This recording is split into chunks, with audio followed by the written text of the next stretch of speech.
En direct jusqu'à minuit, c'est Storytelling. Nous sommes avec Adeline, membre du groupe Bassine Non Merci. Merci d'être notre témoin du mois.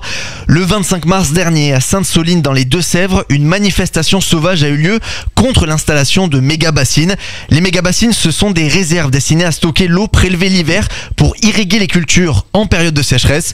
Ce rassemblement a donc fait de nombreux blessés chez les manifestants et les forces de l'ordre et donné des images dignes de scènes de guerre. Adeline, vous n'étiez pas sur le lieu de la manifestation, mais pas loin. Où étiez-vous ? Alors bonjour, moi j'étais sur le campement éphémère en fait, sur le lieu de départ de la manifestation et puis sur le campement éphémère c'est là où on a aussi accueilli les blessés après la manifestation.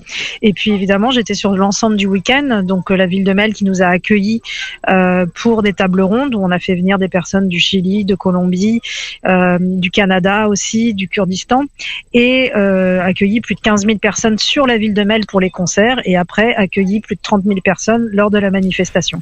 Qu'est-ce que vous avez vu, Adeline, là où vous étiez, de là où vous étiez ?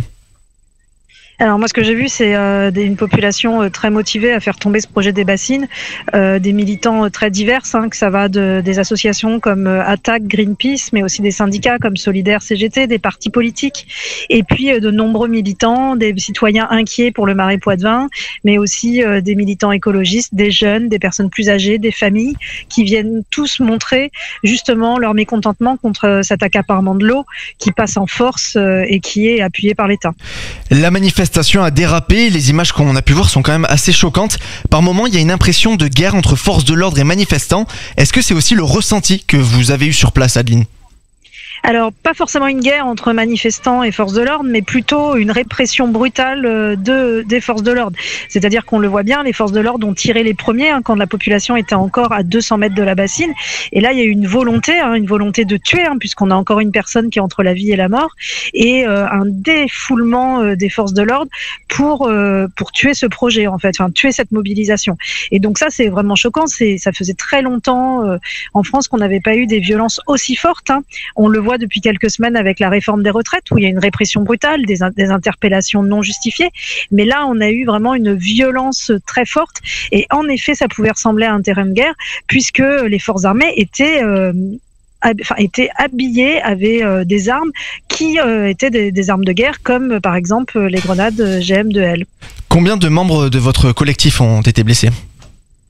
Alors sur les manifestants, on compte plus de 200 blessés, sans compter toutes les personnes qui sont traumatisées, parce qu'en fait, voir quelqu'un manquer de mourir juste à côté de soi, voir une personne qui a perdu sa mâchoire, une autre personne qui a perdu son pied, ça traumatise. Ne pas pouvoir se retirer, puisqu'à un moment, les forces de l'ordre tiraient en cloche, donc ça veut dire que quand les gens voulaient reculer, il y avait des grenades qui tombaient derrière eux, et donc on a plus de 200 blessés, et après, il y a des milliers de personnes qui sont vraiment traumatisées de cette manifestation. Est-ce que votre collectif Bassine Non Merci compte porter plainte ? Alors il y a déjà des plaintes en fait de lancer, des parents des victimes et puis des victimes elles-mêmes. Il y a une plainte tout simplement pour tentative d'assassinat, puisque là on voit bien que les armes qui étaient utilisées et de tirer des grenades dans la tête, c'est une tentative d'assassinat. Et puis après des plaintes qui sont portées pour l'obstruction des secours, puisque l'autre gros problème de cette manifestation, c'est que les forces de l'ordre ont délibérément bloqué les secours. Alors ça, justement, il y a une enquête normalement qui devra être menée. Par contre, ce que vous êtes en train de me dire, c'est que de ce que vous avez vu, ce que vous avez entendu, les forces de l'ordre ont tiré pour tuer les manifestants ? Quand on tire des grenades dans la tête d'une personne, c'est rarement pour lui faire du bien. C'est-à-dire que c'était ça qui est choquant aussi, c'est qu'on a vu aussi les fameuses unités mobiles sur des quads tirer, alors qu'elles sont censées se déplacer en quad, mais pas tirer. Et donc il y avait une volonté de blesser et de tuer. Les grenades, la personne justement qui est encore entre la vie et la mort avait un casque, et son casque a explosé. On a visé la tête, et plusieurs personnes ont été visées à la tête. Justement, ce manifestant qui est dans le coma, très rapidement, est-ce que oui ou non vous avez des nouvelles de lui ?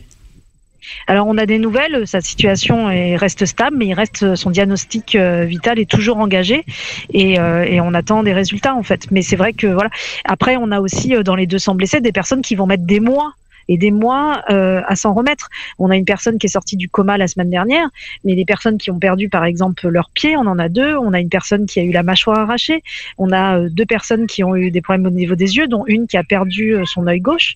Donc on a des personnes qui sont marquées à vie en fait. Et là on peut utiliser le terme de mutilation en fait.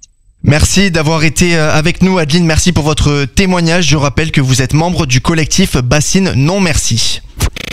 En direct jusqu'à minuit, c'est Storytelling.